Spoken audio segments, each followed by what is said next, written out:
अस्सलाम वालेकुम, this is Abdul Rahman. Welcome back PSX player के प्लेटफॉर्म पर खुश आमदीद।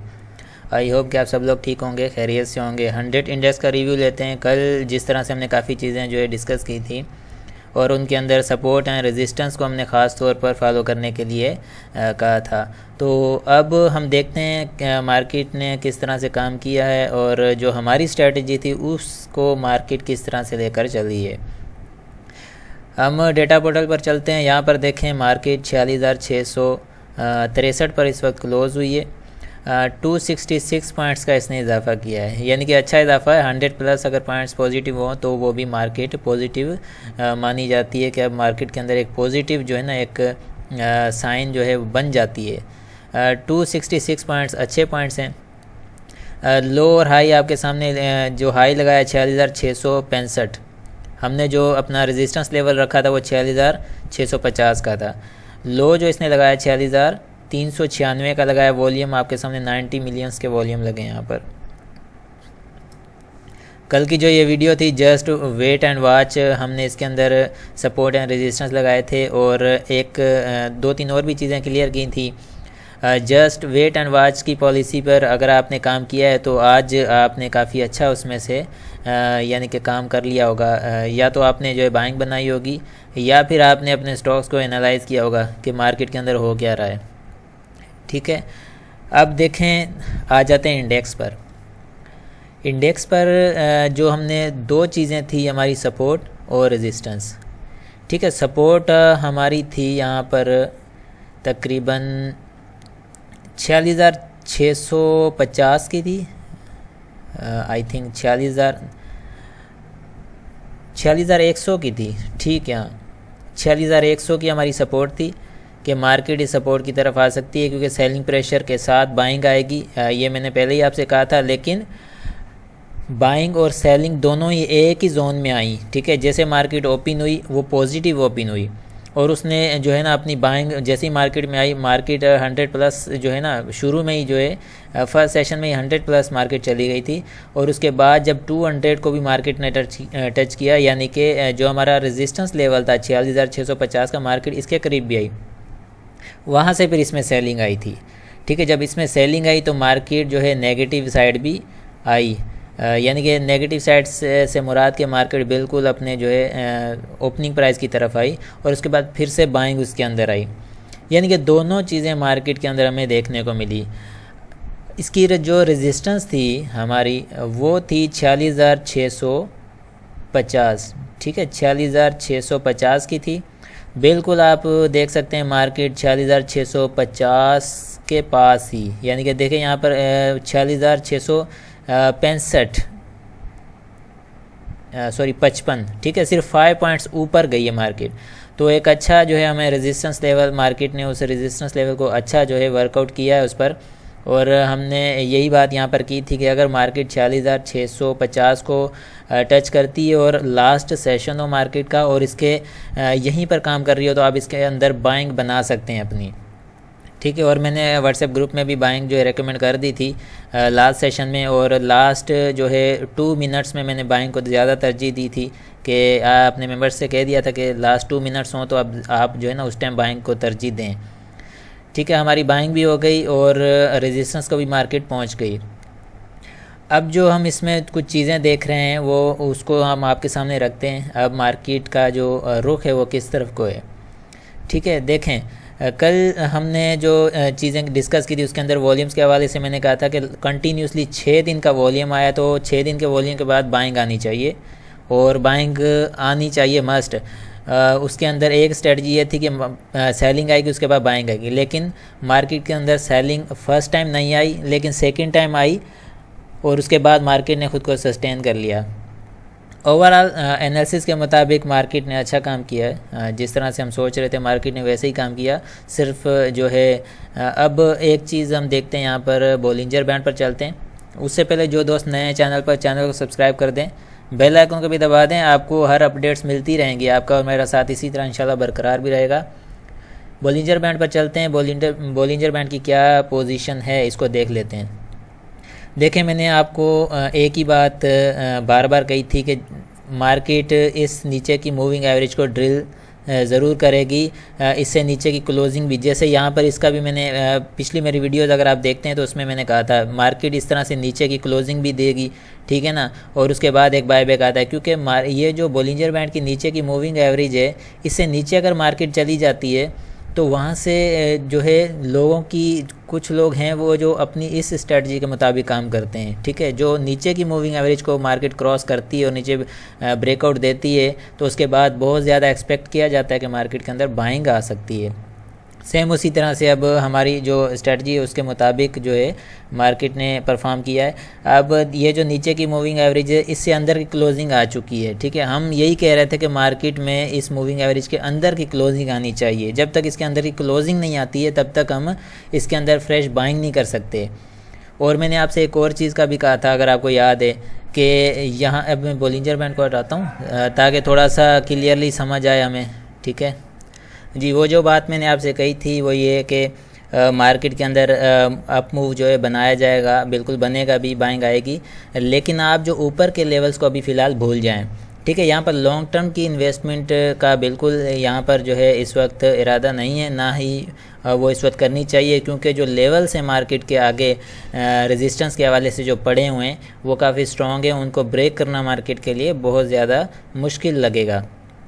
इसलिए अब जो नए लेवल्स हैं, यानी कि जो नए लेवल्स हैं, जिसमें मैंने आपसे ये अर्ज़ की थी कि 47,000 का लेवल भी है हमारे पास, कि मार्केट 47,000 तक वर्कआउट कर सकती है। उसके बाद एक स्ट्रॉन्ग रेजिस्टेंस का सामना है, अगर उसको मार्केट ब्रेकआउट करके ऊपर निकलती है तो फिर नेक्स्ट जो रेजिस्टेंस है हमारे सामने फिर वो 47,600 का आ जाता है, फिर आगे वही 48,000। ये लेवल्स हैं मार्केट के सामने, कुछ इसको मार्केट को ब्रेक करना स्ट्रॉन्गली यानी कि मार्केट के लिए बहुत ज़्यादा मुश्किल पड़ जाएगा। इसलिए लॉन्ग टर्म की इन्वेस्टमेंट का नहीं सोचा जा सकता। हाँ, स्कैल्पिंग हो सकती है, जैसे आज बाइंग हमने की और करवाई भी, और इसको होल्ड किया जा सकता है नेक्स्ट जब तक मार्केट के अंदर। अब यहाँ पर एक स्ट्रेटजी है, ठीक है, वो मैं आपको बता देता हूँ। देखें आप, जब भी मार्केट उठी है, जब भी सपोर्ट से उठी है, उसके बाद जो मार्केट ने नेगेटिव यानी कि विक, नीचे की विक नहीं बनाई है, ठीक है, और नेगेटिव मार्केट आई भी नहीं है। यहाँ पर भी देखेंगे तो यहाँ पर भी मार्केट नेगेटिव नहीं आई, इस जगह भी मार्केट नेगेटिव नहीं आई। तो अब जो हम एक्सपेक्ट करते हैं मार्केट के अंदर कि मार्केट अब जहाँ क्लोजिंग दी है वहाँ से मार्केट नीचे की यानी कि क्लोजिंग नहीं देगी। अगर मार्केट नीचे की क्लोजिंग देती है तो फिर समझ लें कि मार्केट के अंदर सेलिंग जो प्रेशर है वो कंटिन्यू रह सकता है, मार्केट और भी फिर नीचे के अपना सेलिंग कंटिन्यू कर सकती है। अब यहाँ की जो स्ट्रेटजी है उसको आप ज़रा गौर से समझिएगा, ठीक है। मैं आपको सपोर्ट देता हूँ, उस सपोर्ट को मार्केट ने अगर ब्रेक किया है और नीचे जाके क्लोजिंग दी है लास्ट सेशन में 2-3 बजे के बाद, अगर मार्केट उससे नीचे काम कर रही हो और नेगेटिव हो, उससे नीचे यानी कि काम कर रही हो, तो आपने अपने स्टॉक्स को सेल आउट करना है, फिर नहीं रखना है। इंट्राडे के हों या आपने स्कैल्पिंग के लिए रखे हों, और लॉन्ग टर्म वाले भी उसमें कुछ ना कुछ जो है फारिग करें। अब देखें, इसकी जो सपोर्ट रहेगी उसको स्ट्रॉन्गली आपने फॉलो करना है, ठीक है ना, उसके अंदर कोई भी जो है रियायत नहीं बरतनी है, ठीक है। ये वाला लेवल है, इससे नीचे मार्केट ने काम नहीं करना। 46,570, ठीक है, 46,570 है। आप ज़्यादा से ज़्यादा 46,550 तक का वेट कर सकते हैं, इससे ज़्यादा आपने वेट नहीं करना, वरना आप जो है इसमें बुरी तरीके से फंस सकते हैं। अब मार्केट तो बुलिश नज़र आ रही है, लेकिन कुछ चीज़ें होती हैं जो मार्केट में देखी जाती हैं, उन स्ट्रेटजीज़ के मुताबिक काम करना होता है। अब ये तो ठीक है, मार्केट अब आप सोचेंगे डिप ले रही, लेकिन मार्केट जब पॉजिटिव हो जाती है तो फिर वो नेक्स्ट डे भी पॉजिटिव ही रहती है, ठीक है। उसके अंदर सेलिंग प्रेशर फिर नहीं आता, फिर क्योंकि बाइंग आ जाती है तो सेलिंग प्रेशर का हाँ प्रॉफिट टेकिंग के लिए की जाती है, लेकिन उसका मतलब ये नहीं होता कि मार्केट में फिर नेगेटिव क्लोजिंग आए। देखें, फिर से दिखा देता हूँ, इस जगह आप देखेंगे जब नीचे की सेलिंग प्रेशर के बाद जब मार्केट पॉजिटिव ना हुई शुरू हुई तो कोई भी कैंडल नेगेटिव क्लोज नहीं हुई है। इस जगह भी देखें, इस जगह देखें, इस जगह, ठीक है, और इस जगह भी देखें। जब मार्केट के अंदर सेलिंग प्रेशर आता है फर्स्ट पॉजिटिव कैंडल के बाद, तो उसके बाद जब सेलिंग प्रेशर आता है तो फिर वो सेलिंग प्रेशर कंटिन्यू रहता है। यहाँ पर देखें जैसे कंटिन्यू रहा, इसी तरह से यहाँ पर भी वही सिचुएशन रहेगी। 46,570 से 550 का लेवल है। इससे नीचे अगर क्लोजिंग आ रही है लास्ट सेशन है मार्केट का तो फिर आपने इसमें होल्ड नहीं रखना, फिर आपने एग्ज़िट करना है। और इसका जो प्रॉफिट टेकिंग रेजिस्टेंस लेवल है नेक्स्ट डे के लिए वो इसका रहेगा, इसका जो रेजिस्टेंस लेवल रहेगा 46,900 का है, ठीक है, 46,890 और 46,900 ये लेवल है इसका। यहाँ पर इंट्राडे वाले प्रॉफिट टेकिंग करेंगे अपनी, और प्रॉफिट टेकिंग उन्हें लाजमी करनी है, ठीक है। उसके बाद फिर दोबारा मार्केट डिप ले सकती है, और जब डिप लेगी उसके बाद दोबारा बाइंग कर सकते हैं, लेकिन वो भी लास्ट सेशन देखना आप मार्केट का नेगेटिव ना हो। ये सपोर्ट एंड रेजिस्टेंस जो हैं इसका आपने ख़ास ख्याल रखना है, ठीक है। और हाँ, इस रेजिस्टेंस के बाद 46,890 के पास या इसके बाद मार्केट या इससे ऊपर या इसके आसपास अगर ट्रेड कर रही हो तो इसके अंदर आप मज़ीद जो है बाइंग लास्ट सेशन में बना सकते हैं। जैसे कि आज का मैंने कहा था कि 46,650 को मार्केट टच कर रहे हैं या यहीं पर ट्रेड कर रही हो लास्ट सेशन में तो बाइंग बना सकते हैं। तो ऐसे ही नेक्स्ट स्ट्रेटजी आप इसी तरह से काम करेगी, ठीक है। ये तो चीज़ें होगी क्लियर। बॉलिंजर बैंड भी हमारे सामने क्लियर हो गया, उसके अंदर की क्लोजिंग आ गई है, तो अब हमारे सामने एक पॉजिटिव साइन है। लेकिन सपोर्ट को आपने इग्नोर नहीं करना है, वो हमारा स्टॉप लॉस लेवल है, ठीक है।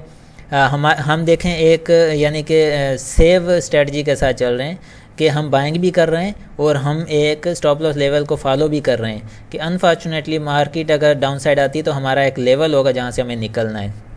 ऐसा ना हो कि जो यहाँ पर जैसे 47,000 पर बैठा था वो फिर आकर जो है 40,600 पर रो रहा है कि अब मैं क्या करूँ। भाई वहाँ पे स्टॉप लॉस लेवल रखना था ना, तो वही गलती जो है यहाँ पर नहीं करना दोबारा से। अब मैं सपोर्ट एंड रेजिस्टेंस को हटा देता हूँ, ठीक है। यहाँ पर वॉल्यूम्स की बात करें तो वॉल्यूम्स इस वक्त यहाँ पर जो है मूविंग एवरेज को वॉल्यूम्स ने टच नहीं किया है, लेकिन ये एक पॉजिटिव साइन है वॉल्यूम्स की भी। यहाँ पर देखेंगे अगर पीछे के वॉल्यूम आप चेक करेंगे तो इस वॉल्यूम्स ने भी मूविंग एवरेज को टच नहीं किया था। उसके बाद जो है जब मार्केट ऊपर जाना शुरू हुई तो सेकंड टाइम अगले दिन के वॉल्यूम्स ने मूविंग एवरेज को टच किया। उसी के साथ यहाँ पर भी देखें तो फर्स्ट वॉल्यूम यानी कि फर्स्ट डे की पॉजिटिव मार्केट ने वॉल्यूम ने मूविंग एवरेज को टच नहीं किया, लेकिन उसके बाद टच करना शुरू किया। तो इसी तरह से आज का वॉल्यूम यानी कि मूविंग एवरेज को टच नहीं किया तो नेक्स्ट डे का वॉल्यूम टच कर सकता है। RSI को देखें तो RSI जैसे कि मैं कह रहा था कि ये 36 के लेवल को आएगा और उसके बाद 30 का लेवल भी बना सकता है, लेकिन इसने अपना 34.7 से या 34 पॉइंट से इसने अपना बायबैक दिया है, ठीक है। इसने बायबैक दिया है, इसका हेड जो है ऊपर की तरफ मूव कर चुका है और प्राइस भी ऊपर की तरफ मूव कर चुका है। दोनों चीज़ें ऊपर की तरफ मूव कर चुकी हैं, तो एक पॉजिटिव चीज़ हमें देखने को मिल रही है कि अब यहाँ से हम बाइंग हमारी बनती है और हमने बाइंग भी की है, ठीक है। आई होप कि ये चीज़ें आपको क्लियर हो गई होंगी और सपोर्ट एंड रेजिस्टेंस के साथ चलेंगे, आपको कोई प्रॉब्लम नहीं होगी इंशाल्लाह। मिलते हैं फिर नेक्स्ट वीडियो में। आप अपना बहुत सारा ख्याल रखिएगा। जिसको कोई भी प्रॉब्लम हो या कोई चीज़ समझ ना आए तो कमेंट सेक्शन में पूछ सकता है, मैं उससे रिप्लाई दे सकता हूँ, ठीक है।